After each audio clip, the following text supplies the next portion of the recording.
Why did you choose less money and more friction? Mimco, I was with for 12 years. Started off as a freelance designer, and then I went head of design, then I went creative director, and then I went managing director. So it was a sort of a trajectory. I certainly felt like it had become Groundhog Day for me. I just needed to jump off the cliff. And then I was like, fuck, who am I?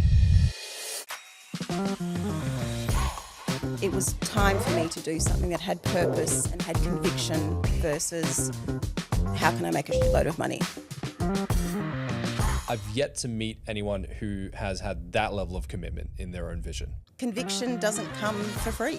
It costs. Nothing will humble you more than starting your own business. It's financial, it's cultural, it's human resources, it's loneliness. All those things remind you that humility is like the most important thing to be able to master.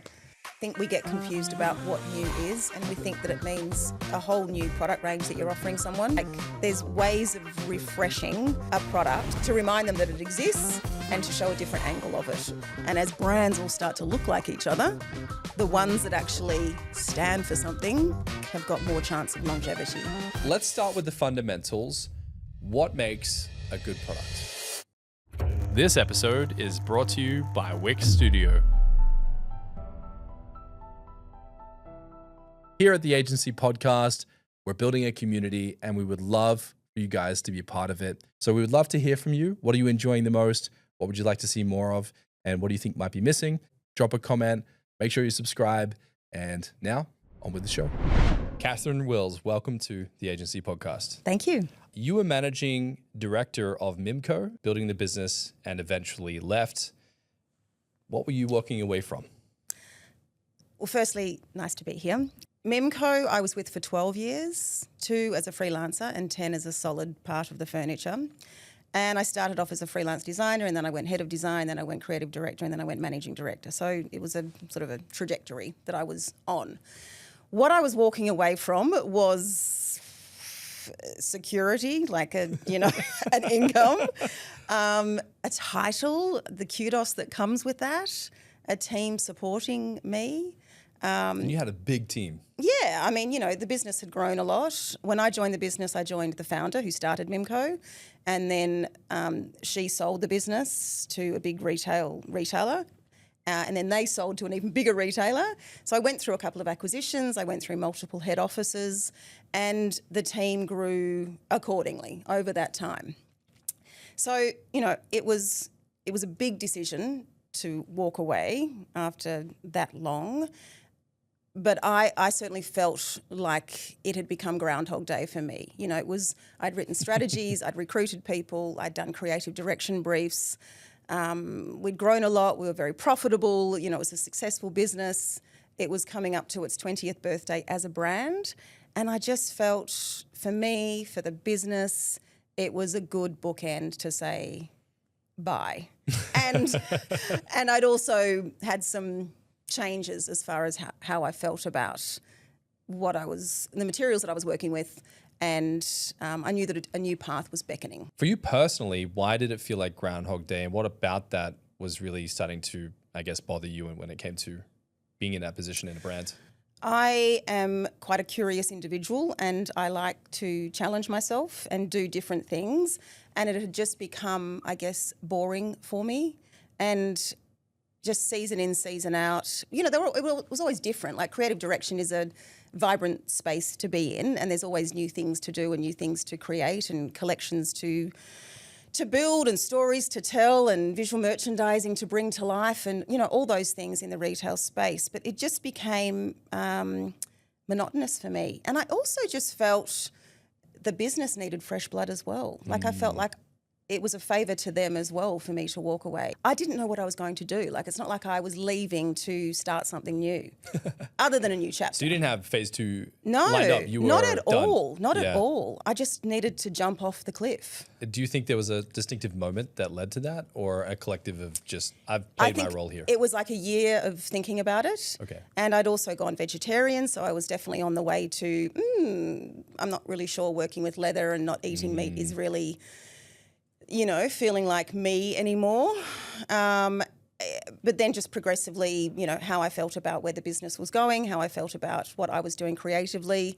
It was just all those moments. It's not, you can't just make a quick decision when you're, you know, earning good money at the top of the business is thriving financially, culturally, you know, all those things. You can't just quit and walk out. Like, it has to be a progressive thing, and it's scary. So no, it wasn't a pivotal moment. It was many moments joined together of progressively not feeling like I was at ease in my own skin anymore. I think sometimes being lost and not knowing the next chapter is kind of the best place someone could be. Yeah, I mean, I just think every big decision that I've made in my career has been, you know, I felt it's the right decision to make. And it's generally followed by, you know, stress and what am I doing? Where am I? But there's nothing, like, I can't not make that jump. I've always been comfortable, I guess, in facing those brave moments and just jumping. Did you feel like at the time your identity was tied into your title at that moment? 100%, 100%. I mean, I left, I had that, you know, that high of, oh, I'm free, I'm going to just do what I want to do for a while, and we're going to travel, and I've got some money in the bank. And then I was like, who am I? Wow. Who am I? Like, I just had such an emotional crash after a few months, for sure. And, you know, it impedes confidence and, you know, focus, belief in yourself, and then you just slowly rebuild yourself, and then no one can knock you over. But what's crazy about this is that most people leave a corporate job to make more money with less stress or less friction. You walked away and into the opposite. Why did you choose less money and more friction? When I left Mimco, I had some savings. I felt relatively stable financially, and that gave me a certain freedom. I mean, I definitely think money brings freedom, for sure. I agree. And so that allowed me to be a little bit riskier, I suppose, with what I was willing to do next. For a while now, I've certainly had a view of abundance versus scarcity. Like, I know what my skills are. I know I can always earn money, and I know that money flows in the world. And so I just didn't, I guess I've had a bit of a cavalier view when it comes to finances. I just think sort of a little bit of easy come, easy go. Like, I mean, I wanted to do what I wanted to do with my business, and I didn't want money to be the defining factor of it, I suppose.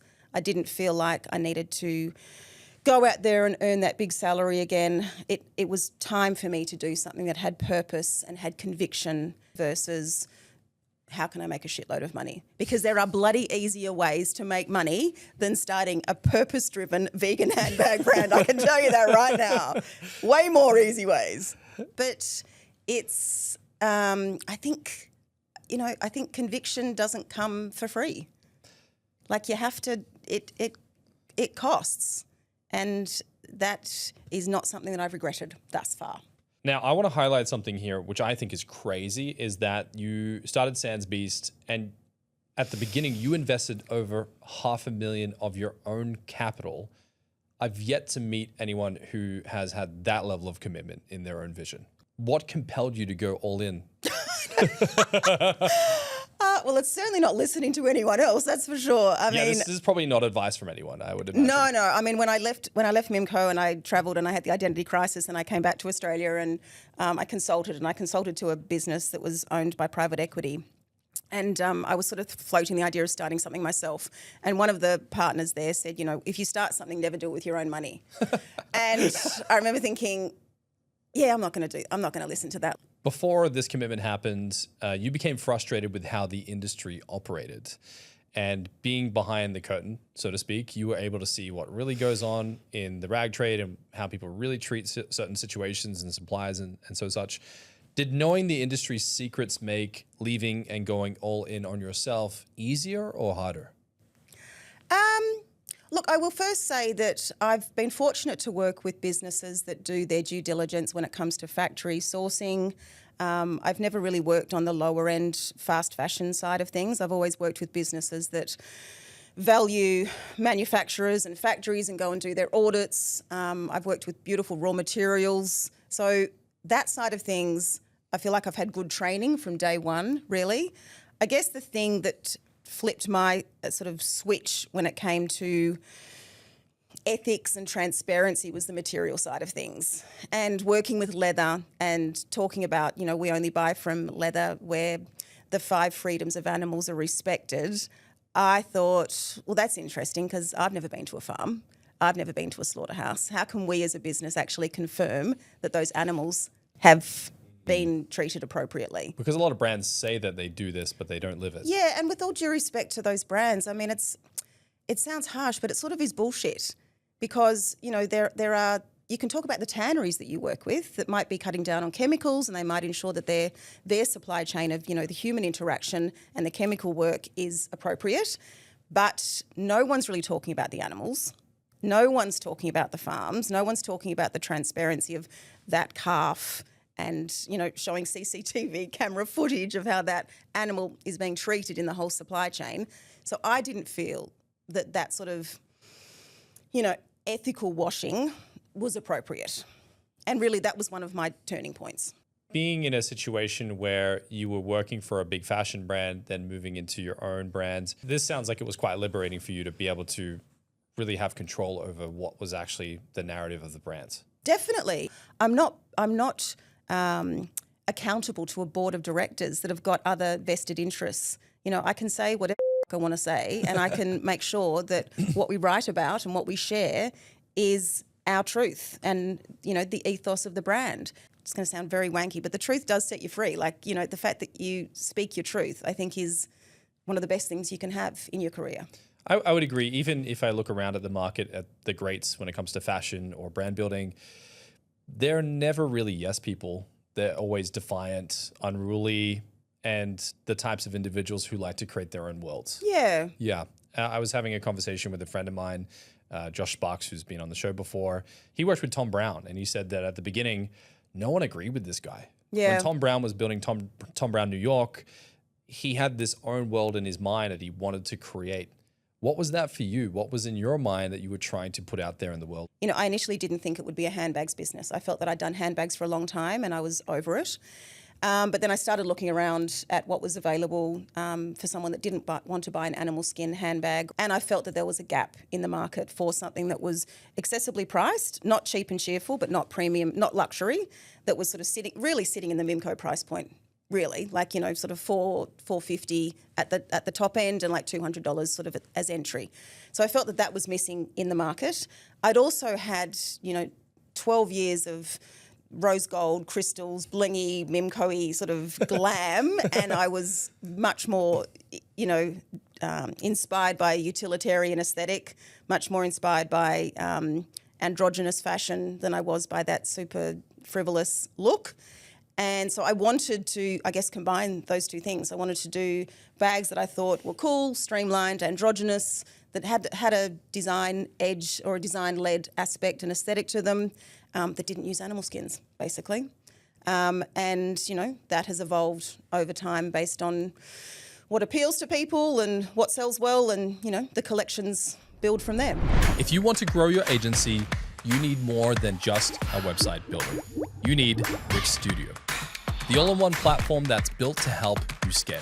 Designed smarter in a hyper-flexible, responsive editor, cherry-picking whatever clients need from pre-built UI elements and templates. Deliver robust backends with built-in e-commerce solutions for every industry, letting self-maintaining infrastructure just run itself. Stop reinventing the wheel with every project and instead create a shareable design system with reusable assets, apps, and components. Clients growing too fast? No sweat. Wix Studio AI-powered CMS lets you turn a single layout into hundreds of additional dynamic pages. It's true, more clients no longer has to mean more chaos. Wix Studio gives you one centralized view of every project and makes real-time collaborations seamless. Do your agency's best work at scale. Build your next project on Wix Studio. Before you mentioned that you had an identity crisis. Yeah, I did. When you went from having a team of hundreds to then sitting alone in a co-working space, was this confronting? Yeah, it was. And, I consider myself quite an introspective thoughtful person who's pretty honest with herself and, can't stand delusion and, tells herself the truth. But and I do, but I think, there's no doubt that the ego was still pretty powerful at that stage, even when we're in the co-working space. And If you had to describe your ego at that time, what would it sound like? a little bit of don't you know who I am? Like, what I've just done. Like, I led Mimco. And that just dissipates over time. Like, I'm proud of the chapter that I had at that time, and I'm proud of my previous career chapters as well. And I'm so grateful for the mentors that I had along the way and the opportunities that I've been given.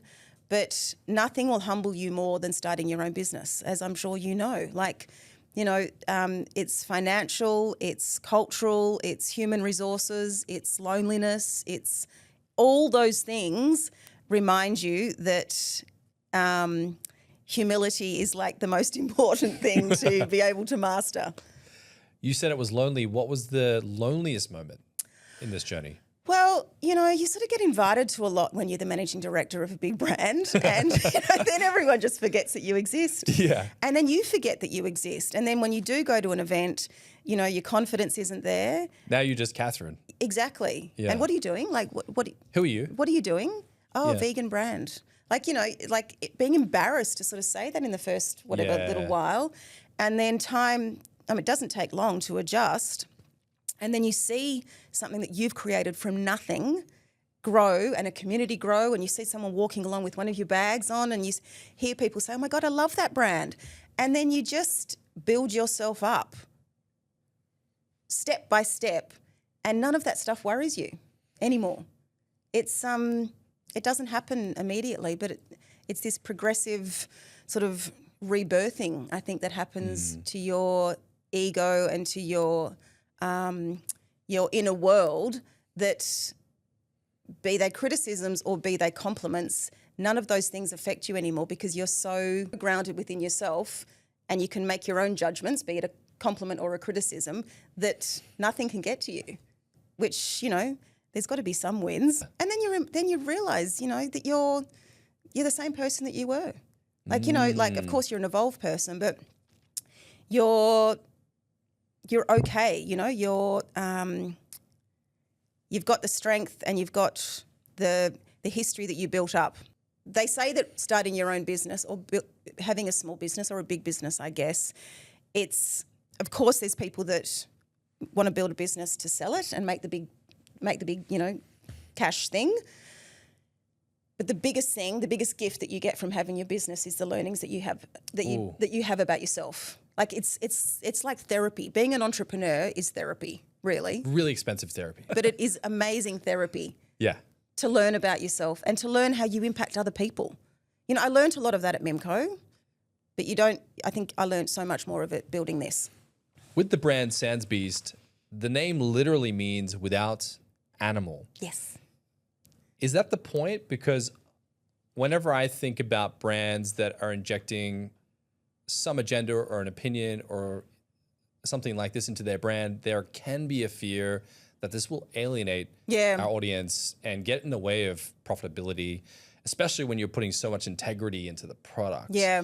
So how did you feel about the name at the beginning? Where did it come from, and were you afraid of using it? And where's sans from? Like what Just, it's a French word for without. Okay, got it. It should be sans. But, and the first year of the brand, we're like, hello, Sans Beast. And people are like, is that Sans Beast? And then you just realise, okay, we're Australian. We need to just go with the flow. We ruin everything. We need to meet people where they are, Cathryn. So, we started saying Sans Beast. And some people just say Sam's Beast. Some people just say Sans. They just get it wrong all the time. But anyway, so I came up with the name then. I did my PowerPoint presentation. My concern for it wasn't so much that I'm going to alienate people. It was that I'm wearing my heart on my sleeve. It was going back to that vulnerability piece of, oh my God, I'm actually putting out into the world, I love animals and I want to build a fashion brand that doesn't use animals. And when I decided to use it, I'm like, that's actually what you're doing though, Kath. So we need to just own it and go with it. And I even remember speaking to someone saying, I'm starting a vegan handbag brand. And she said, and she's, pretty substantial person in the industry. And she said, but you're not going to call it a vegan brand, are you? And I said, well, yeah, like that's what it is. But, you got to keep in mind that that's like 2017. And even then, yes, there were vegan brands around. It's not like we were, super pioneer, but there weren't nearly as many as there are now. And veganism, even as a diet or as it's actually not a diet, as an ethical choice in life, has become so much more popular, has become, education is definitely rampant. People know so much more about how animals are treated and the environmental impact of it and the ethical impact of it. So even, back then it was definitely seen as a big risk. But I was just like, I'm just going hard at this. I'm just going to go hard and see what happens. I certainly had a couple of snide remarks of, you're certainly riding the very popular wave, like everything's about veganism now. And I was like, yeah, it's not really about that though. This is actually pure me. Like, I don't eat animals. I don't buy any more animal products as far as fashion goes. And it's in line with how I'm living my life. And so I had to create a job for myself because initially I thought, I'm like, someone's got to employ me. Oh, okay, I'll employ myself.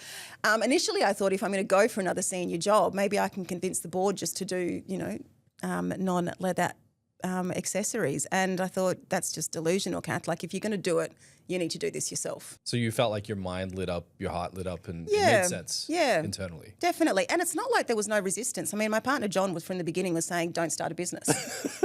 Don't start a business. I said, no, I'm definitely starting a business. Yeah. Why do you think John didn't want you to start a business? He's been there for a long time and he saw the whole progression of my time at Mimco and going from head of design to creative director to managing director and the steep learning curve that I had to go on to adopt more skills. And, there were 14-hour days, there were weekends. Like I gave it everything. Which is also back to the stress and maybe how I spoke to people at times.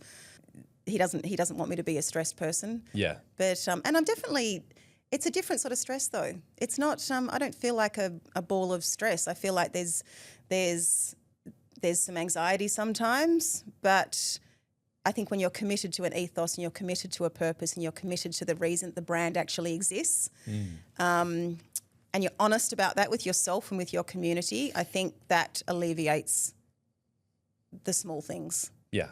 Like cash flow. Those small things. Yes. Now, I know you're hardcore on integrity, meaning that you will not compromise on products. You will not compromise on your beliefs, your values, things that are dear to you. And therefore, that comes through the brands. Now, before we get to integrity, because there's a lot I want to unpack with that, you typically don't see high fashion brands converging with what's deemed as activism. However, you merged high fashion and aesthetics with activist ethics. Yeah. That's a rare mix. How do you balance it so when it shows up in the market, people are open to it? I do my best to accept that we're not going to be for everyone. And I would say that I'm much more comfortable with that than I was maybe 5 or so years ago. Really? Yeah, I think I philosophically thought that I was comfortable with that when I first started the business. But then, you get attached to sales and you want things to sell better. And so you think maybe we should not mention vegan so much and maybe we should just, they're really just cool bags. And it's got a underpinning ethos, which is for the animals, and we'll continue our charity alignments, but maybe we just won't be so, loud and proud about this. Fashion first. By the way, it's vegan versus, exactly. Hey, we're vegan. Yeah. By the way, the bags are cool. Yeah, exactly. Yeah. I'm still mindful of the words that we use, but I'm way less concerned as to whether we piss a few people off. Okay. I think that whole notion of minimal viable audience is really key. I don't think we're necessarily going to be we're not going for a broad corridor of people. We're not going to have a handbag sitting on everyone's table across Australia and across the globe. We're not a high street, mainstream volume business. We are there with a purpose and an ethos and I think cool product and a voice and an authentic approach. And that's going to appeal to people and it's also going to piss some people off. And that's okay. Yeah. That's okay. Why is it okay to piss people off? I think to have a voice and an opinion means that you're not sitting middle of the road. I mean, I think it's easy to be a lukewarm person, but I just don't think, well, firstly, that's just not me. I think I prefer to have great love and risk great dislike than to be someone that's forgettable and a brand that's forgettable because it neither instills love nor does it people are just apathetic. I don't really want apathy. I want strength of conviction from people. I want someone saying, I bloody love Sans Beast. That brand is fantastic. And did you know that they also have charity alignments? And, you know, people comment on my bag all the time. And then we'll get people that are, you know, that have got opposite views. I just think you got to like yourself, and you got to have opinions in life, and you've got to, you know, if you're going to have a business that is based on those opinions and those ethoses, or that ethos, then I think shouting it loud and proud. It's both a decision based on being true to oneself, but I think it's also a wise commercial decision, because as the world gets more homogenized and as brands all start to look like each other, the ones that actually stand for something, I think, have got more chance of longevity than those that are literally just putting fodder out into the world with no opinion whatsoever. In today's market, you could say that every legacy fashion house claims to be sustainable, responsible, eco-friendly. How do you improve your integrity in the market when so many competitors are saying the same thing, but they might not mean it? I think those words have become very overused, particularly sustainability. I think my approach is to be upfront and use real words.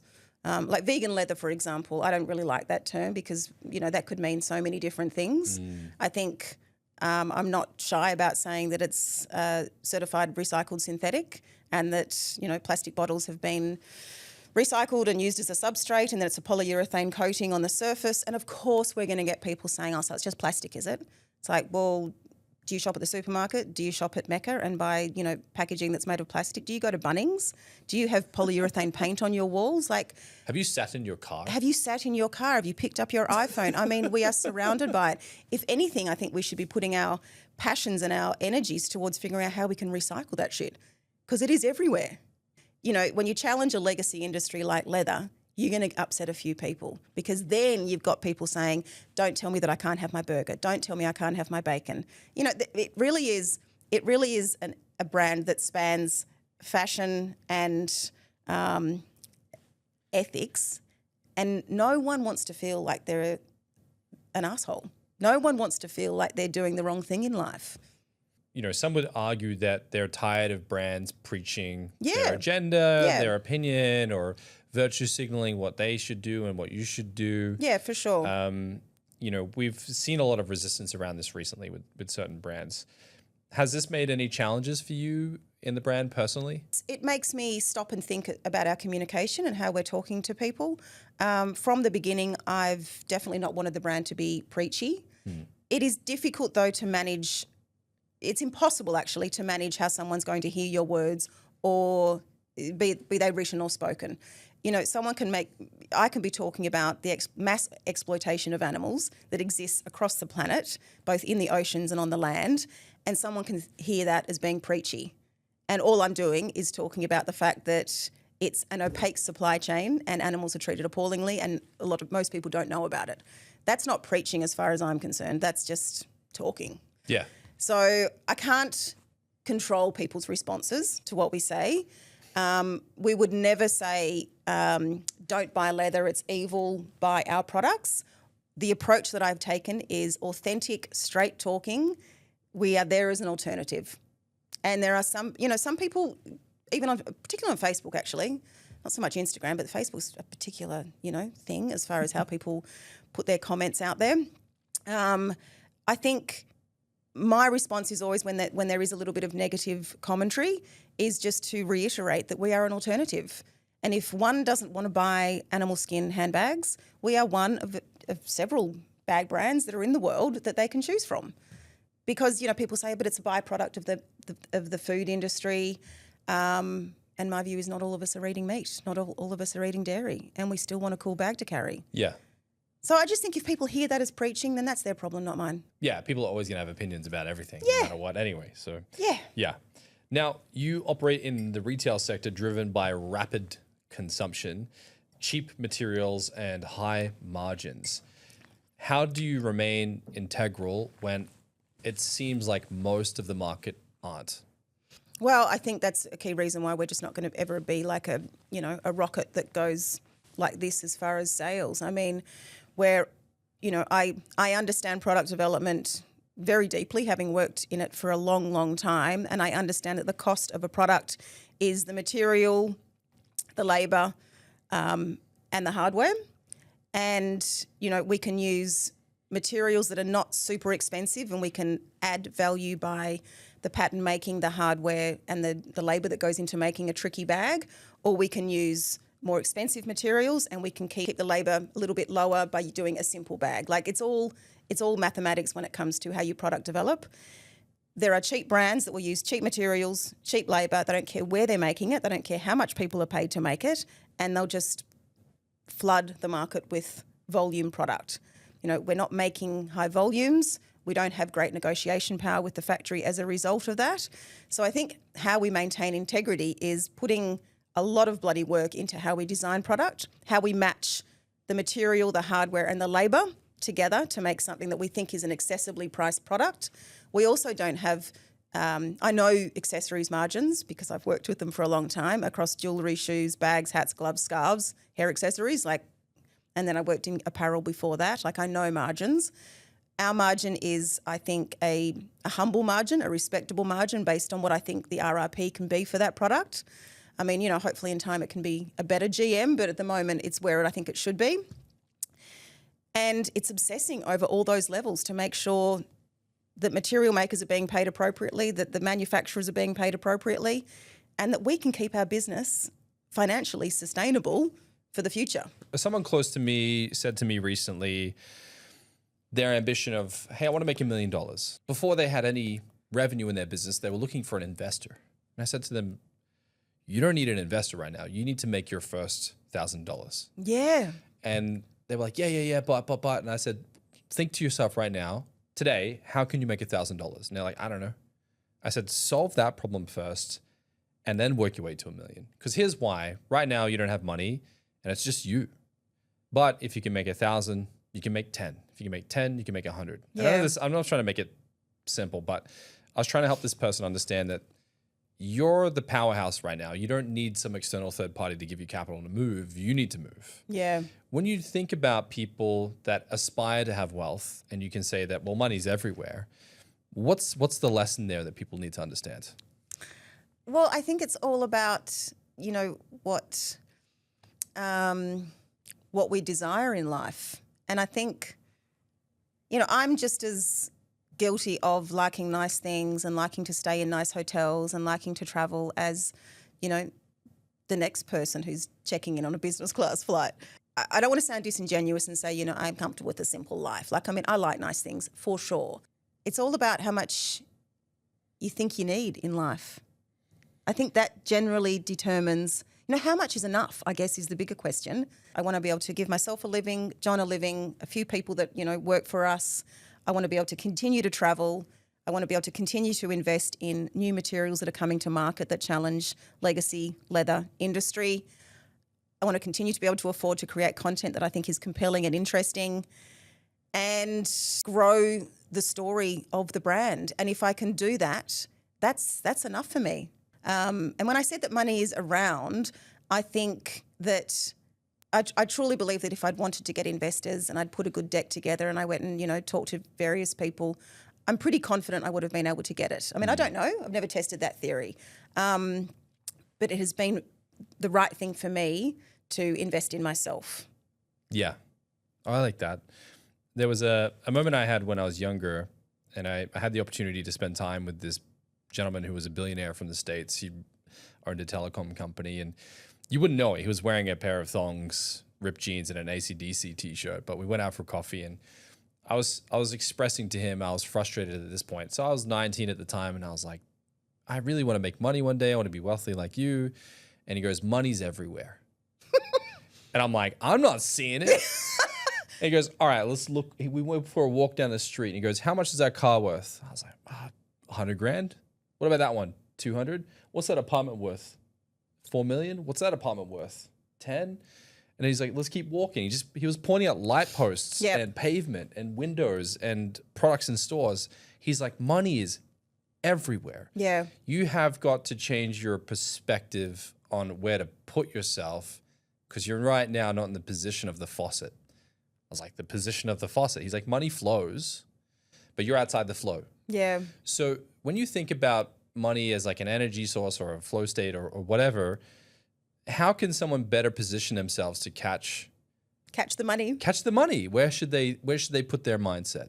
I think first and foremost, you've got to decide what you want in life. You can position yourself with certain people that are in those circles, and those people are pretty easy to identify. Having an idea and backing yourself to begin with and getting seen by those people, that's why those dragon things exist, I guess. What are they called again? Dragon's Den or Shark Tank? Those sorts of things. Nothing. That's a great, there's a faucet there. Yeah, there's a faucet. Yeah, I don't want to be in that faucet. For me, I think this sounds a little bit hippie, but I think health is bloody part of wealth. And, I'm older than you are. And I think as the years go on, you are reminded that, having bodily health and mental health and all your capacities about you is way more important than killing yourself to get an extra 10 mil. Well said. That's my viewpoint. I would agree. Now, I want to talk about the discipline of saying no. Mm-hmm. When I think about e-commerce, it seems like the whole ecosystem, from the way I understand it and the brands I've worked with, is a bit of a religion around hyper growth. Yeah.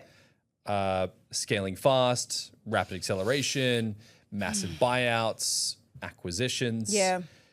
Why is rapid scaling potentially dangerous for a modern fashion brand? Well, I think anything that burns hot is going to get cold at some stage. Like, I don't want to be a rapid, growth machine that is the hottest thing around, because if you're too hot, then I do think at some stage you're going to go cold. Because it's hype, it's not real. Exactly. And it's not based on integrity or a belief system or a true attachment to that. I mean, I talked about Dries and Acne to begin with. Yes. Like, I have loved those brands for 20 years. They've had longevity because they've had integrity in let's not talk materials, but in their design aesthetic and in their storytelling. Like, they've just been willing to stand apart from the crowd, I would say. So not, huge store rollouts. That's just, 2 examples. So I think rapid growth looks great on paper, and it can certainly attract investors. I'm definite of that. But, I think growth has to be sustainable. There has to be something when you scratch the surface. And there's a lot of, we can look at a lot of legacy retailers in Australia that have been around for a while. Yeah. And, they're not doing so well now. So I think it's all well and good to have a brand that's, everyone's talking about and, oh my God, you need to be doing blah, blah, or be looking at blah, blah. It's like, yeah, let's just see whether they're going to be around in 5 years. Have they got enough foundational brand, call them ethics or personality traits or values that set them up for success for the future? What's your advice to those who have had a slow burn or have even had the difficulty of getting traction and they're trying to enter your space? Well, I don't know whether I've got advice, because I think I would say so much of being able to stick around has got to do with your cash flow, really. Yes. And, to be able to take care of the slower months or the slower weeks when things are, happening. Things are not happening, more rather. I think having, multiple skill sets in your, feathers in your cap, whatever you want to call it, like being able to do as much in your own business as possible, not needing to pay others to do a lot of the tasks, I think is a way to stick around when things are particularly brutal. The economy is particularly brutal right now. Oh, yeah. Like, geopolitically, there's a lot going down. Obviously, interest rates, all the rest of it. Like, retail is going through a tough time, and you've only got to walk through a shopping centre and see how much stock is in all the stores and how few people are actually shopping to know that it's a brutal time to be in business.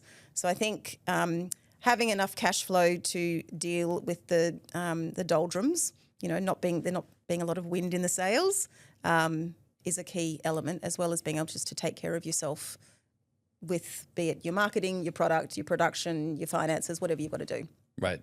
Skills, multiple skills. So there's an additional pressure with the fashion scene as well, outside of just, let's say, e-commerce or product-based businesses. The traditional fashion industry is conditioning founders to do drops or collections pretty consistently. Do you disagree with this? Have you tried to stay away from getting stuck in that cycle? I mean, we've never been fast fashion. We've never done like multiple drops throughout the year. We do 2 major drops, but then within those 2 drops, we'll do 2 deliveries. And that has waned over time. And then it was about middle of last year, and I just thought, I'm sick of this new delivery, even though we were pretty slow fashion compared to a lot of businesses. We're just going to stop ordering for the moment and just work on what we've actually got, and not be so attached to new collection, when really, when you do the analysis, it's the signature product that is the bestseller every single week. It's the product that people have come to trust and recognise about your brand versus the new hot thing. The new hot thing is usually an ego trip of the designer, which, in my instance has been me. We need, and even when I've had people working for me, like I've directed to, let's get this shape in, or let's try whatever, like a new idea. And I get it, like the shiny new object or the new puppy is very exciting to play with. But really, classic product, signature product or core product is usually what keeps the lights on. I just think it's so unusual as well, because I think it was somewhere I was reading that Louis Vuitton made about 78% of their profit from wallets and belts. I don't doubt it. I would not doubt that. I mean, all luxury is making their money from accessories. Yes. Accessories, perfume. Have you had the urge to expand your product suite? Definitely. Yeah, definitely. But those urges are to be ignored. Why is it so dangerous to not go so wide so early? Oh, because it just burns cash. I mean, and I've tried different things over the years, and I've gotten and I still get excited. Like there's certain things that I want to do, and we might do some of those things, but we need to do them in a contained, disciplined manner and not get excited about, volume in those areas, because we are at the moment a handbag business and we have a good following in the handbag space, and it's about small iterations on best-selling items and a little bit of frivolity in some new shapes, but we need to minimise the risk by, how much we order in those pieces. I can do clothing, I can do shoes, I can do jewellery, I can do all those things, but doesn't mean I should do them. Okay, let's think about how in e-commerce people look for an AOV, meaning the average order value. Yeah. Let's say someone's checking out on one product worth $80. If you can fatten it up by having accessories and getting that AOV up to $155, it means more profit. It means you can scale more, hire more people. Yep. What's your thoughts on building a brand strategy around increasing your AOV? Oh, I'm on board with that. I think the product strategy needs to be consistent with the brand ethos. If you're a shoe brand and you introduce socks, makes sense. If you're a shoe brand and you introduce, interesting shoelaces, or a cleaner for the material of some, like a leather protector, for want of a better term. I think there's products that make sense for businesses, and there's products that just look like you're just trying to keep the design team busy. Yeah. Because you've employed them, yeah, so that you need to keep putting out new product. Yeah. And I think product takes time to settle in the consumer's mind. They need time to recognise the product, that belongs to that brand, and they need time to build trust in that product. And if you're churning out product all the time, then that brand doesn't mean so much to them. You're just a provider of fodder to them. Right. Do you think that the high street, mainstream businesses? Do you feel that social media has put more pressure on brands to create more material, more products as well? Because you've got to make content every day. You've got to take photos and do campaigns. It feels like, if you were a brand and you started in the 70s, the 80s or 90s, you could have a great product and just rely on retail. Whereas now you've got to smash social media and always have something new to show. Yeah, I do think that. But I think that we get confused about what new is, and we think that it means, a whole new product range that you're offering someone. You can shoot the same product in a different way and people see it in a different way. Like, that whole thing about people need to be told something 7 times before it actually resonates with them. Like there's ways of refreshing a product to, show people, to remind them that it exists and to show a different angle of it. And I think we can all get into our own heads about, it's got to be a new collection, it's got to be a new colour, it's got to be a new. And it doesn't give other products or your main collection, your signature collection, whatever you want to call it, it doesn't give that enough time to rest and to solidify. Like there's like the Row in the States. Like, I mean, they have like 3 bag shapes and they've been doing them for years and years and years. Like, I don't think it's about new. I think we can delude ourselves that we've become these social media machines, but that can just be about messaging. It can be about words. It can be about stories. Or, as I say, it can be about a different angle of that product. Have you aspired to have that timeless classic, for example, like Doc Martens or R.M. Williams or those staple products that stand the test of time? Yeah, definitely. Yeah, I mean, look, we've been trading for nearly 8 years and established for nearly 9 years. So I still think, we're a young brand. Like there's still a lot to do to establish that we do have an aesthetic, but I want to continue to refine the brand codes, the brand aesthetic, to ensure that we do have shapes that are known. I'm a pretty harsh judge on those things. So I'm not standing here or sitting here in your very comfortable tactile chair saying that we're there yet. I think signature product takes time. Like true brand codes take time to solidify in people's minds. Yeah. Like the red bottoms, I think that, what brand was that? Louboutin. Like the red bottoms, they weren't around at the beginning. The brand had matured and done a lot in the early days until they landed on something. Yeah, for sure. I mean Is that, but like as a designer, do you aspire to have that where you're like, we like made that staple that no one knows what's going to be the pivotal identifying factor of a brand. I'm not sure Margiela, when he or him or someone in his team came up with the 4 stitches that are on the back of a sweater. I don't know, Martin Margiela, Belgian designer that's, known for never showing his face in interviews. Like he's like the, like Daft Punk, mystical. Yeah. Exactly. I think designers and creators come up with these motifs and they become signature, but after the fact. And, everyone likes to tell the story that, I knew it was going to be like this amazing, thing that it was known for. I mean, who knows whether Tom Brown with the stripe thing, knew that was going to become pivotal. The red, white and blue little stripe that's on everything. Now it's iconic. It's iconic. Yeah. As is, their stores with the louver window things, the louver, amazing. Yeah. But you don't know that those codes will become recognisable until they are. Yeah, and oftentimes it's not luck, but it is a lot of luck. I think so. I think if you look at Ray-Ban, it was Tom Cruise in that movie where he's dancing in his socks. Yeah, that saved the brand.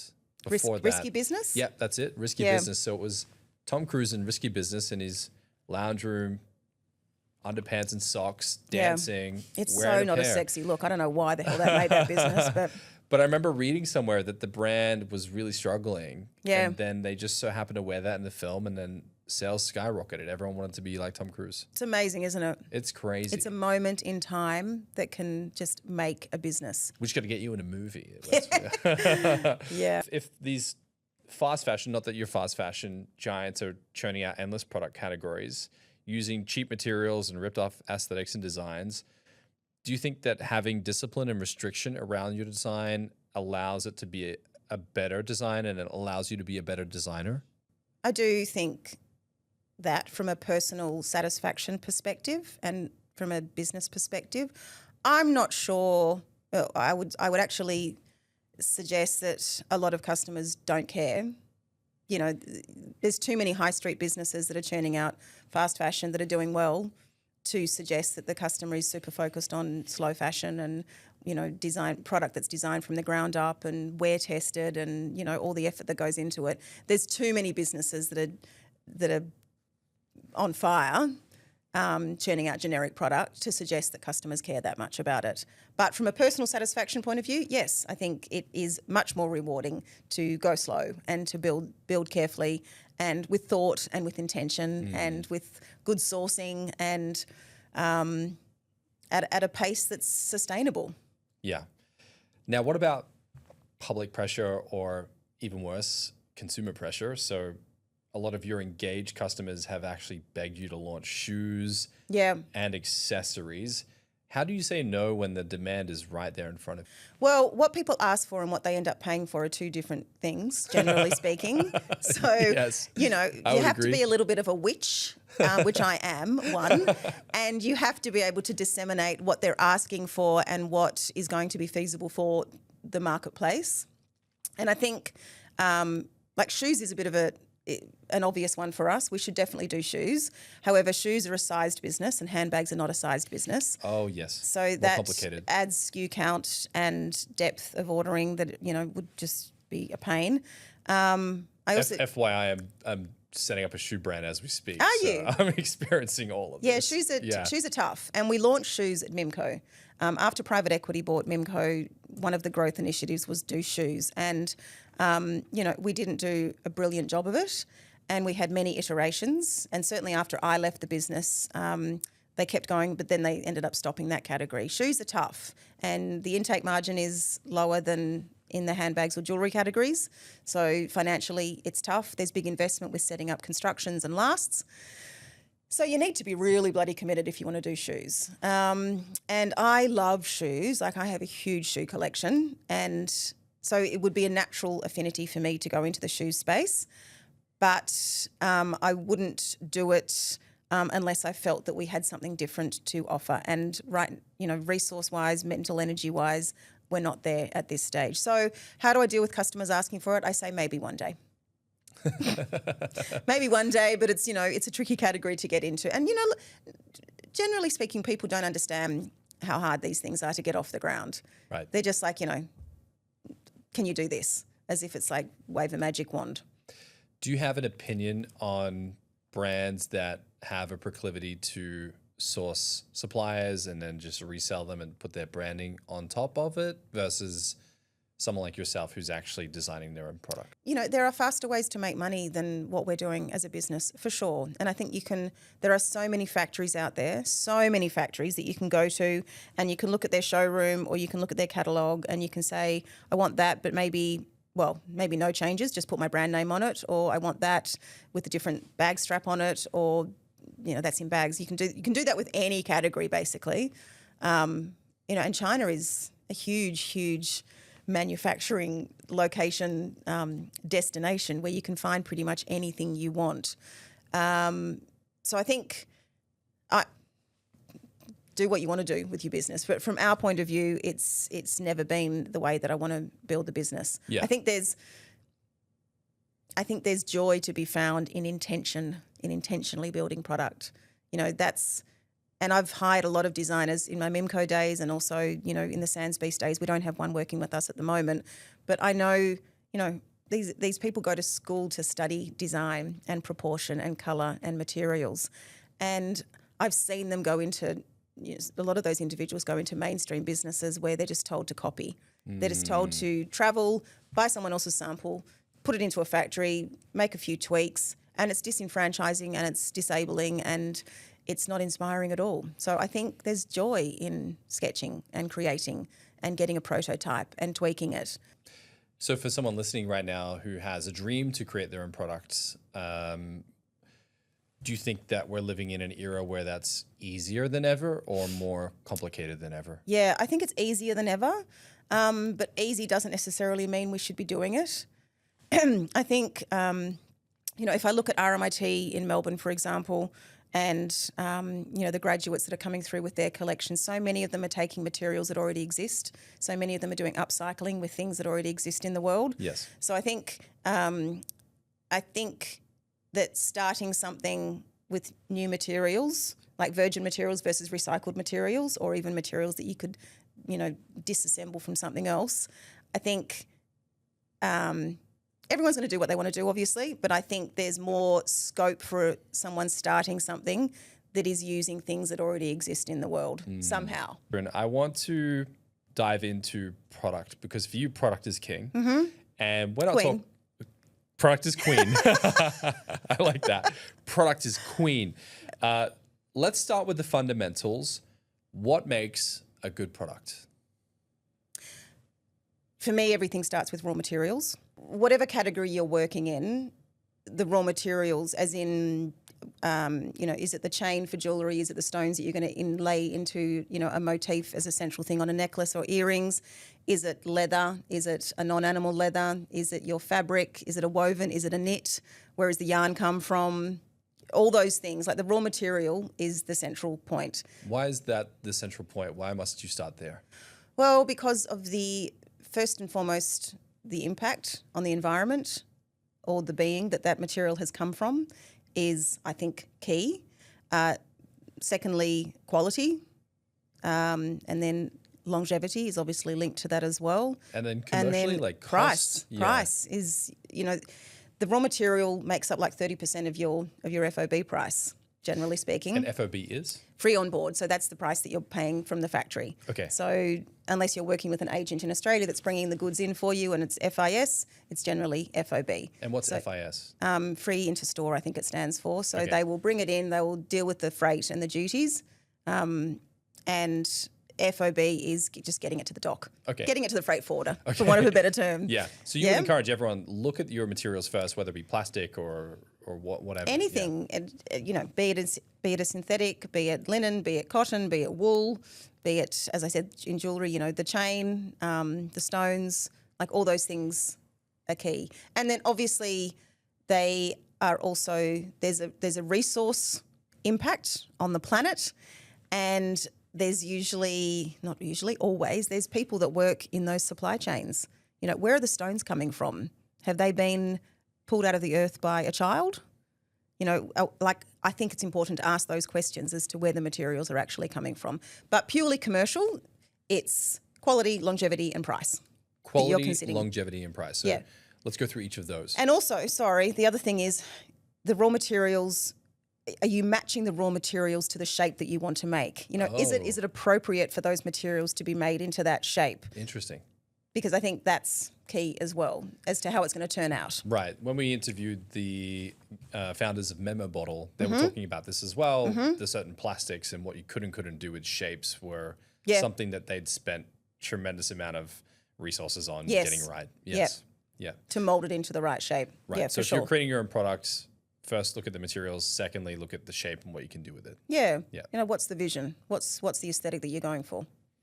Then if you're thinking outside of materials and shape, what else should you be very considerate of at the beginning? Minimums for those materials, how much you actually have to commit to. And the minimums can be linked to what that supplier actually has to make in order for them to make a profit out of it. It could be linked to the machines that they have to use to make that product. It could be linked to the yarn that they're using, either to knit it or to weave it. The colours that is available in as well, are there minimums attached to that? The lead times, also key as far as how long it takes to actually make that. What if it sells really well and you need to get back into it? How is that relevant to your product development critical path? I mean, actually, raw materials are like pivotal. Understanding raw materials, where they come from, how they're made, how much they cost, how much time they take to make is pivotal. The next step is the actual aesthetic, the designing. And in the raw materials, there's trims as well. It's not just the actual base fabric. What are the trims? Buttons, zips, zip pullers, D-rings, press studs, thread, edge paint. I mean, there's a lot of things that go into, just making that one shoe. Like, there's so much in the supply chain of making fashion, be it apparel or accessories, that because things have become so fast in the industry, I think there's a misunderstanding or a lack of knowledge about how many steps go into actually getting that product from here onto the shop shelf. How many steps are we talking about, do you think? It's a lot. Right. It's a lot. And, freight in between all of those processes to get that button to the factory, to get that button from, a mould, be it a plastic mould or a shell button, to into the shape that it needs to be made, and then into the colours that it needs to be made. And is that colour born out of nature, or is that been dyed? And then to get it to the factory, and and then to stitch it onto that product, and then to get that product shipped to the end customer. That's not hundreds of steps, that's a few steps. But like, think about that for every different element. Yes. You know, it makes it a very long supply chain. And because so many of us are making products not down the road, we're making them in China or in Italy or in, you know, wherever. We don't see that happening like we did maybe 30 years ago in Australia or in America, you know, as an example. So we have a detachment to the product development process. And it just appears like fairies have made it. You just click a button on the internet and it shows up. Exactly. Send me samples, damn it. Yeah. Yeah. I don't like my samples. Send me more. Yeah. And Right. I can't bear that attitude. I just, you know, that's another conversation just about how we treat manufacturers. How do people mistreat manufacturers, and how should they think about it instead?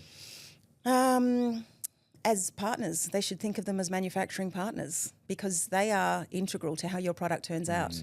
And so often a brief goes off and it's a half-baked brief, you know, a tech pack, like, you know, a sketch. These are the materials, these are the trims that I want.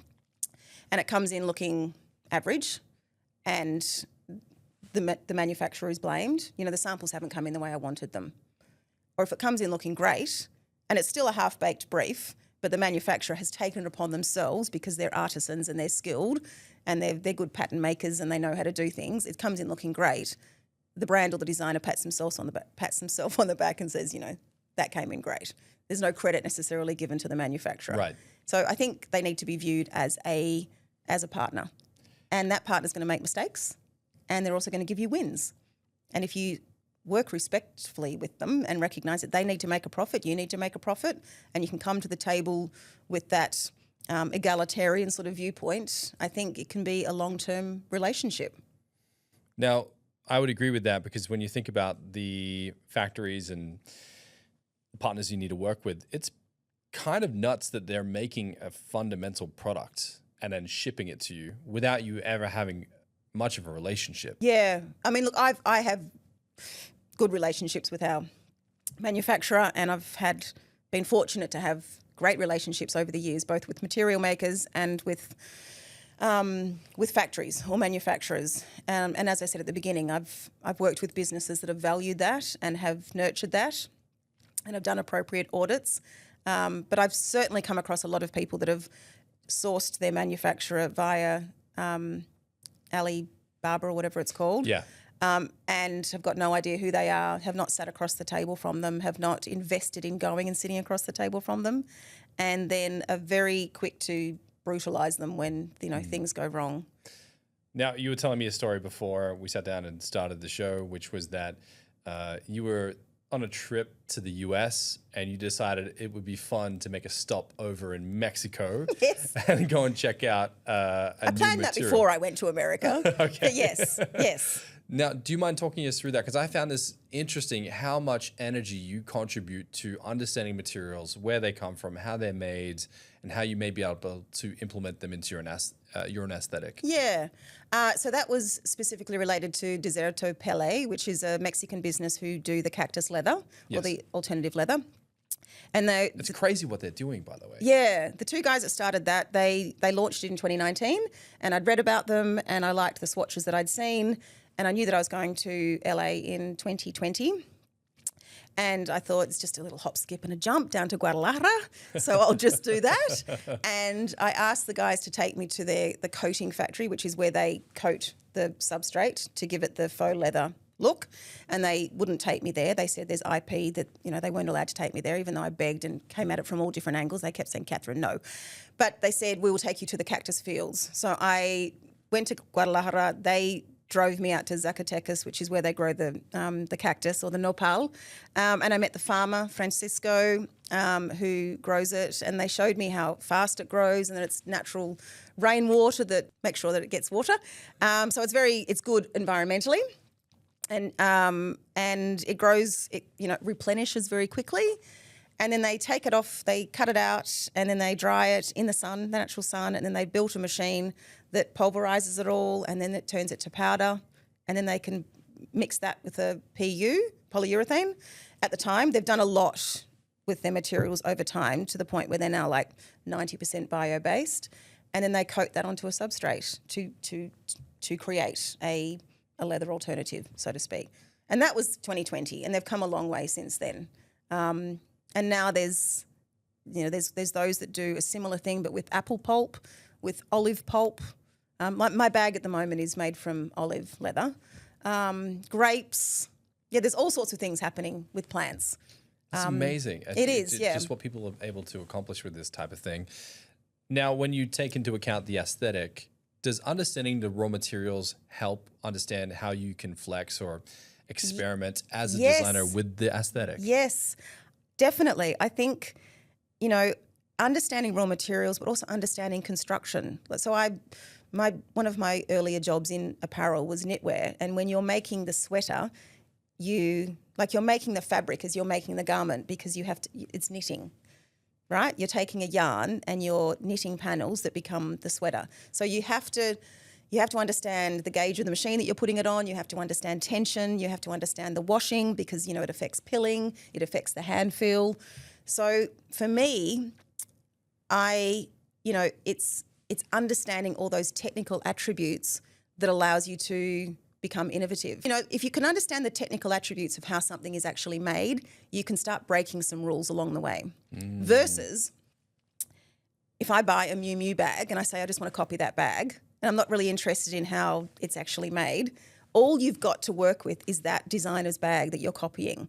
Versus I understand that leather is this sort of material. I understand that it's been piped around the edges. I understand that it's been embossed on the front. Right, well, I reckon I'm going to do an all-over emboss, or I'm going to do a piping that's actually twice the size because I want it to look like cartoony and a bit, out of proportion.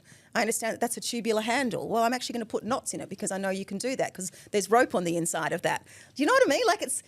You can only riff if you know how things are built. And for me, learning how things are built is it's exciting.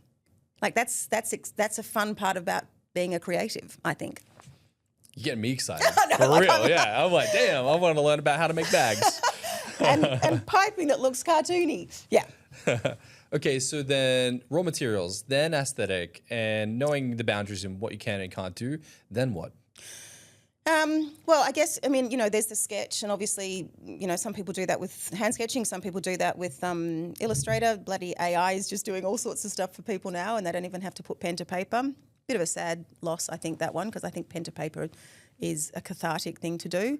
It's sketching, and then it's briefing. So measurements obviously are important to be able to give that to the factory, and a lot of factories don't even need that. They just need a looks like, feels like, this is what I want to achieve, which takes me back to the manufacturing partner though, because the good factories actually know how to interpret a sketch and bring excellence to the prototype. Interesting. Okay. Then there's the prototyping. You get that in, you fit it, you see whether it's comfortable, does it hang properly, does it wear properly, do some wear testing to make sure the material works in that end use. And I say the material in that end use because at the beginning when I talked about picking the raw material that's based on what you want to achieve, is it like in clothing, is it a rigid coat that you sort of hang is really heavy and is not fluid?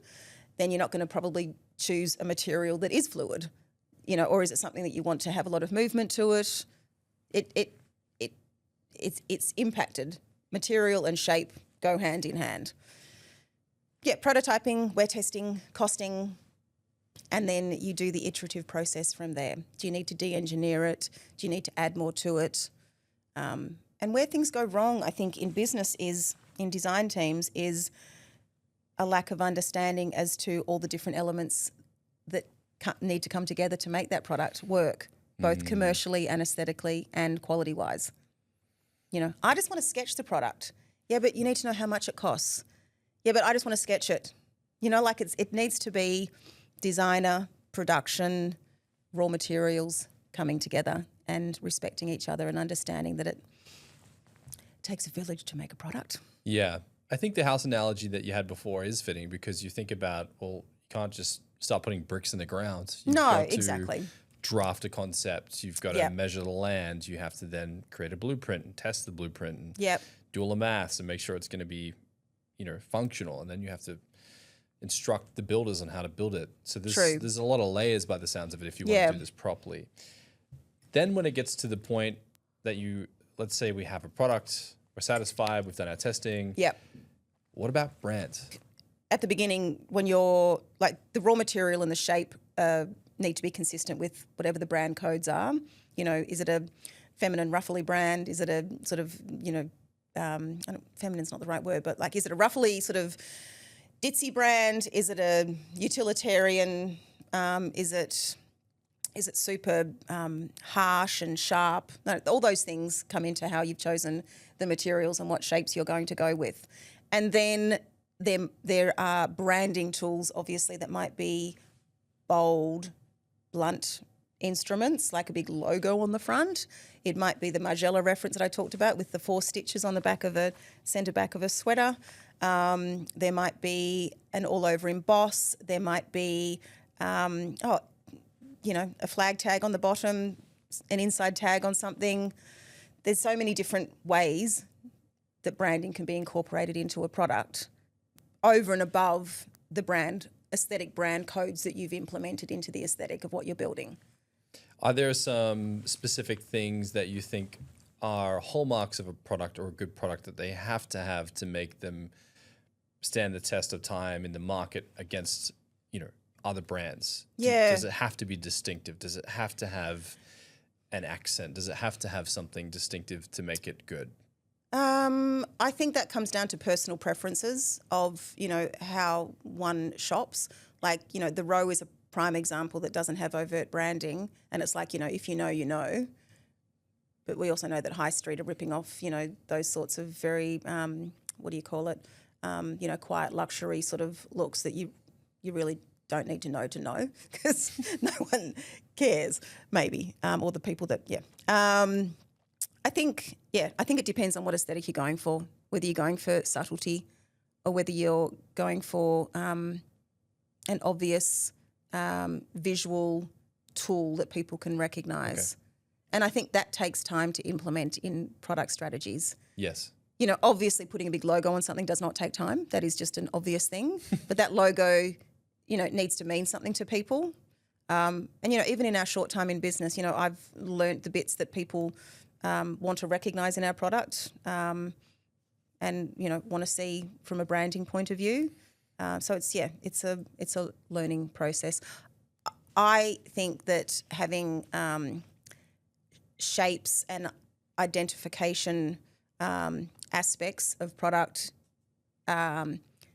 is valuable if you can build that into your business. But they are like the little touches of magic that happen. You keep working towards those things in your creations, like, the yellow stitching on docks. Yes. That's obviously a key identifier. And if anyone else did it, it would be a plagiaristic thing to do. But I think those things take time to build over years. Yeah. Now, what about photography, model selection? Yeah. Because if we think about brands now, it's no longer just about being utilitarian. It's no longer about just serving a function. When people are buying items, they're buying into tribalism. They're signaling, I'm in this tribe, I believe this, I'm this type of person. How important is photography and model selection? I think it's really important. And I think it's easy to get inconsistent in that space. You can be on such a seasonal role, even in a slow business like ours. I've made this mistake or gone off-piste. You go through phases and you choose a model for a shoot. She's great, but then, years down the track, you pan out and you look at years of photography and you see inconsistencies there. And I definitely had plenty of moments like that at Mimco as well, where you haven't necessarily reiterated a look. That said, there are brands that have reiterated a, white woman, blonde hair, homogenized vibe that really doesn't speak to diversity. So I think there's getting diverse faces into a brand, even that is a statement in itself, that you support diversity. I think there's a lot about who you choose to face a brand. That said, I like AI is also changing everything as well, because there's models that are showing up that aren't people. What's your thoughts on that?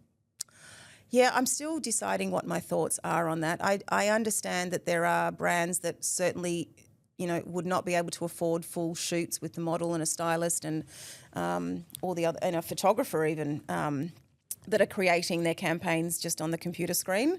And I understand that, cost is definitely a limitation. For me, there's a creative community that I still like to be able to support and endorse, and that's models and stylists and hair and makeup and photographers and videographers. So I'm not quite, and I get a lot of joy at a shoot as well. Like, I think there's good things that come out of shoots that you can't necessarily achieve if you're just doing it on the screen. Yeah, whenever we've done work with fashion brands or other brands and used models and aesthetics and sets, there's so many happy accidents. Yeah, exactly. That you're surprised by that you didn't plan for. Yeah. And I sit back and go, wow, look at that photo. There's something special about this. Yeah, and it's also the energy on set. Like, that's payment in itself. I mean, that's a really, for me, and it's the Mimco days as well as the Sans Beast days. Like, there's just a story attached to every time we've done a shoot, and I'm so glad to have those memories, and that's in my sort of mental archive of collaborations that have been built over 20 years. I've seen many cases as well where there has been a great product or a great, brand in the fashion space. However, they've fallen short with their models, and I think it hurts them. Yeah. Because I've seen a lot of first-time founders think to themselves, well, we don't have much budget to go get models and all of that. Let's just be the models ourselves. Oh, yeah. And we'll just do a garage shoot. Yeah. How is this inhibiting a brand from having traction and success when it comes to competing in a very noisy market with a lot of other people that are doing this right? I think you've got to match ambition with resource. And if you can't afford to do it in a premium way, then you need to make sure you're clever.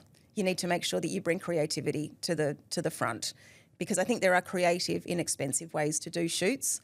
But I think if you try to be here and you do it in an amateur naff way, it just is obvious. Like, I think even people that can't articulate what's wrong with a particular shoot, I think they can identify whether it's got aesthetic appeal or not. We all understand aesthetics subliminally, I think. Like taste. Yeah, exactly. Having the right taste. Yeah. Yeah. I think you can do things on the cheap, but I think you need to make sure that you've got some creative nous around you to be able to deliver that well. And we've done this before, so for anyone listening who cares to try and do this, we've had clients that say don't have much of a budget. We then just ask them, do you have anyone in your network anywhere who's either a makeup artist, a photographer, Yep. a stylist, or a model? Yep. And then usually they say, yeah, a couple people. Well, let's get on a Zoom call. Let's pitch them the idea and say, I don't have a budget, but would you like to have all the rights of the shoot? Yep. So a makeup artist wants makeup photos. A stylist wants stylist photos. A model wants a shoot. For sure. So, is there harm in trying to resourcefully put a group together to attempt to do something other than just slapping the product on yourself and taking a photo? Yeah, for sure. Yeah. I've also wanted to make sure that we pay people what they want to be paid and what what their value is. We pay people and we pay them on time, and that's photographers and stylists and hair and makeup people. And, I think I'm sure we could do it cheaper. I speak to friends that have got small businesses and they tell me what they pay for shoots, and I think, Jesus, I need to sharpen my pencil and get a little bit more frugal with these things. But from my point of view, we've always done content that looks premium, and I think that's because we have worked with professionals as well. Yeah, your photography is gorgeous. Anyone listening to this, I would encourage to look at your website. Yeah, thank you. Look at what you've been able to do with content. That's what's impressed me so much, is that your brand has had a very good measure of taste as to model curation, photo, even down to the colors, and how you've done the final touches on the models to make it look like there's a tempo or there's a mood to what you're creating. I mean, I like to think so too. When I was being critical of myself before, I look at things with a through a pretty critical lens. And I'm like, yeah, that particular campaign probably was a little bit off brand. Maybe I wasn't in a great place mentally at that time. But I think generally speaking, I've made sure that in our hierarchy of content, because I don't think every piece of content has to be super produced. Okay. But I think for website photography, it needs to be at a certain level. Right. And I think that needs to look international and polished. And to do that, I think you've got to pay professionals. Now, we're not like, paying crazy money, but certainly, as I said before, when I've compared it to what some people that I know have paid for, I think I'm glad that we've been able to support, the different people that we have paid to work with us, because they've delivered a product that is a piece of content that is comparable to, other premium brands. I watched the Ralph Lauren Yep. documentary recently, and there was a segment in there where they were talking about how Ralph had this androgynous no makeup aesthetic Yep. to the models. And even at a certain point, he was like one of the first brands to have an African-American male as the showpiece of a campaign as Yep. well. When you think about your brand and what you've been able to create, what are you looking for in a model?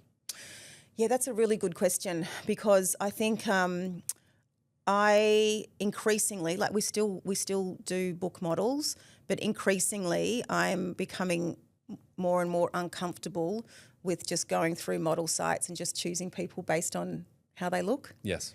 I'm more attracted to the notion of finding people that have got a story to tell. Now, we're not quite there yet. We definitely are with our content collaborators that are doing interesting things in the world, and I want to photograph them more. But I'm generally historically, I've looked for an interesting face. I haven't looked for sort of nothing wrong with the standard Anglo-Saxon thing, but I've definitely looked for diversity. I've wanted different backgrounds, different face shapes, different hair colours, different skin colours. We've definitely had some feedback along the way. You should have different size bodies in your shoots. I'm a larger person, and that strap doesn't fit me now that I've had the bag delivered. I want to see someone my size in your shoots. And I get that, but we're also a small business, and there's a lack of understanding that you can't hire 10 models for a shoot. Yes. I can't. You sort of tend to go with, I don't know, I wouldn't call it a standard shape, but you go with a shape that maybe is a sample size, so the stylist can go and borrow clothes to fit that person. Right. Particularly being an accessories brand, we've got to dress the model, which is, tricky in itself because we're just handbags.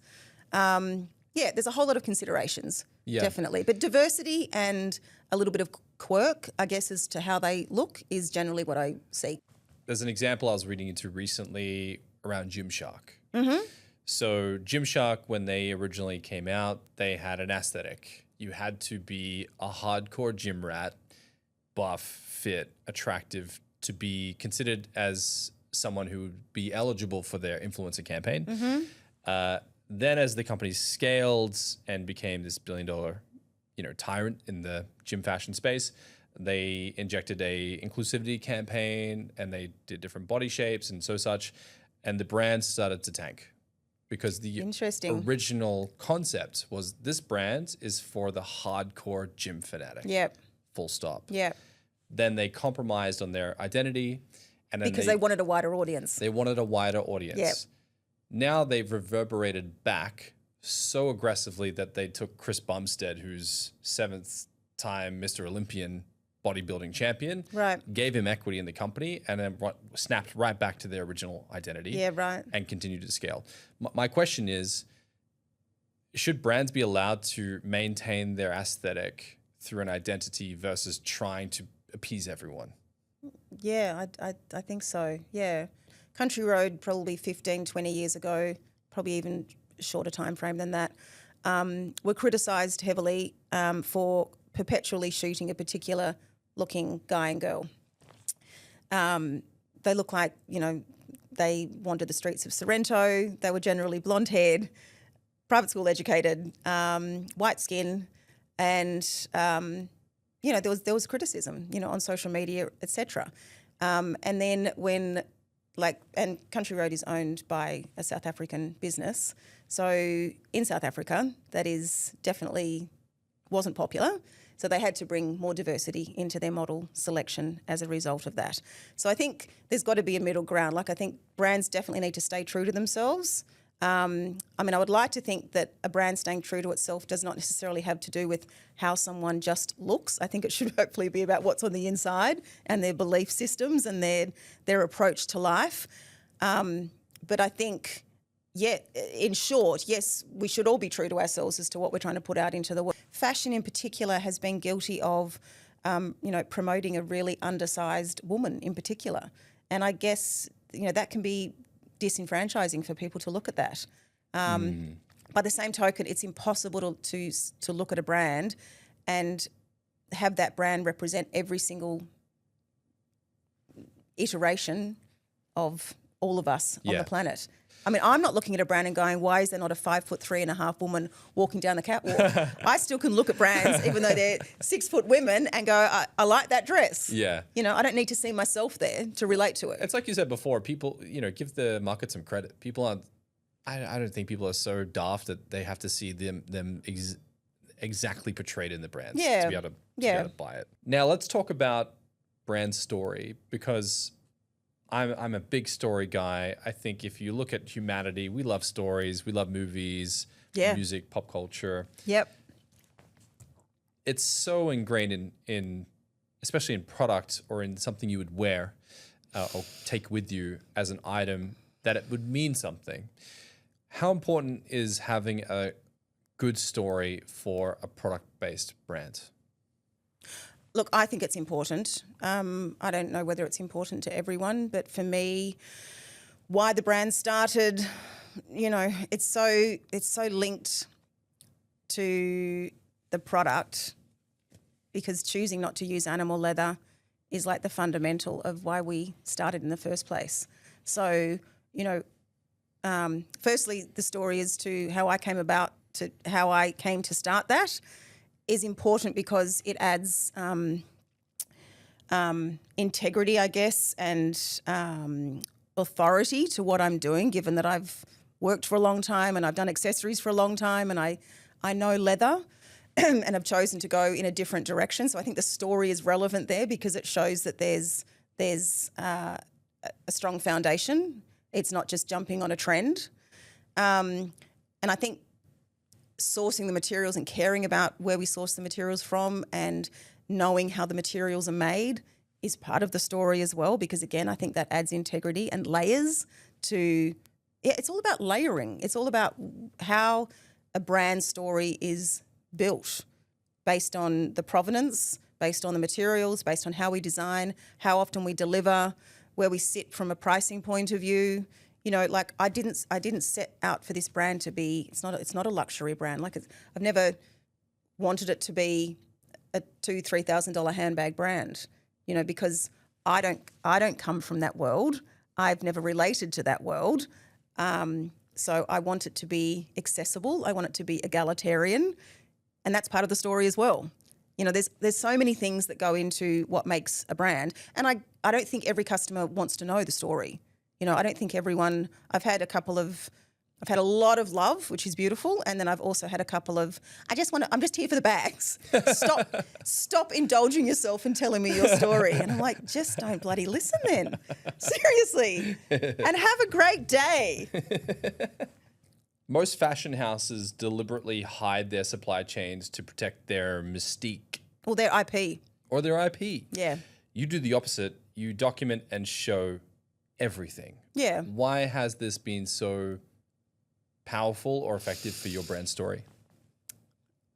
Because I think I don't think you can talk about transparency unless you walk that path. So I think, if there's nothing to hide, then there's nothing to hide. Like, when people say, so it's just plastic, which, we don't get very often, but we do get from some people. Like, well, yeah, it is a synthetic, and this is how it's made. And, it's a recycled synthetic, and it's a certified recycled synthetic that we make sure that we have proper certification to endorse that. I think, it's part of my approach to just using straight language and speaking honestly to people about the materials, the manufacturing, etc. I think anyone that's putting smoke and mirrors around things, it's a dangerous space to be in. I mean, Europe's bringing in a digital passport soon to products. And Australia probably... What do you mean? It needs to... That's the DDP, Digital Data Passport, or digital... I can't remember what it stands for, but it's going to... where the materials have come from, their, I think, environmental impact. It's all to do with circularity. It's going to be an interesting time because there's a lot of talk in the press about things, biodegradability, but we're a long way off that as a fashion industry, that everything's just going to, biodegrade in a hurry, because we also want things to last a lifetime. We also want to wear things in the rain. We also want things to be wipe downable and cleanable. Yeah. So that means coatings, and generally that means synthetics. Yeah. So I think, the passport is something I think it's like 2027 maybe happening in Europe. It's a good one to read about because it's like, oh my God, how are all these businesses going to, deal with that? So getting back to your question, I think if you're honest with people, they can criticise, but at least they can't criticise that you're trying to BS them. And I don't want to just greenwash. I want to just have honest conversations with people. Yeah, there's this notion. I saw a meme yesterday, and it was someone in a car drinking out of a straw as they're seeing jets fly overhead and the war playing out. And it said that I'm just here drinking out of my soggy straw while I'm watching World War III play out. Yeah. There is a bit of bitterness, I think, when it does feel like there is overregulation in some cases, and it's not quite balanced yet, where it's kind of ridiculous. I'm drinking out of a paper straw, but the cup's plastic. And social media does have something to do with this, but we do get sort of redirected into spaces that we can be vocal about so we don't look over here. Yeah. When you look at social media and just how noisy it is become when it comes to branding and marketing, what do you think is going to happen in your industry when it comes to product manufacturing, e-commerce, supply, as all of this is starting to change? If we go on as normal and the earth continues to be able to cope with the resources that we're extricating from it, and people keep starting new businesses and making materials from virgin materials, and putting more product out into the market, and if the world copes with that, or the earth copes with that, which I doubt that it will, then on a fairly simplistic level, in answer to your question, brands and the social media crowded space that it is, and AI coming in, brands that I guess will hopefully flourish are the ones that are going to be doing, authentic, purpose-led, real content, right? We're seeing a lot more real-world activations, that type of thing. There's a lot of, and community building as well, like on the ground, local community building. That's assuming that everything goes along well with the environment and the geopolitical situation, which we won't get into. But, there's obviously big risks that the world faces if we keep extracting what we are extracting. And I'm a part of that. Like, we're still making new bags, even if we are using recycled materials and we're using materials that have got a lower environmental impact than animal leather. It's still an extraction. So I guess, in the future, I think like repair, recycle, upcycle, and secondhand are all on the rise, apparently growing way faster than the first new product businesses are growing.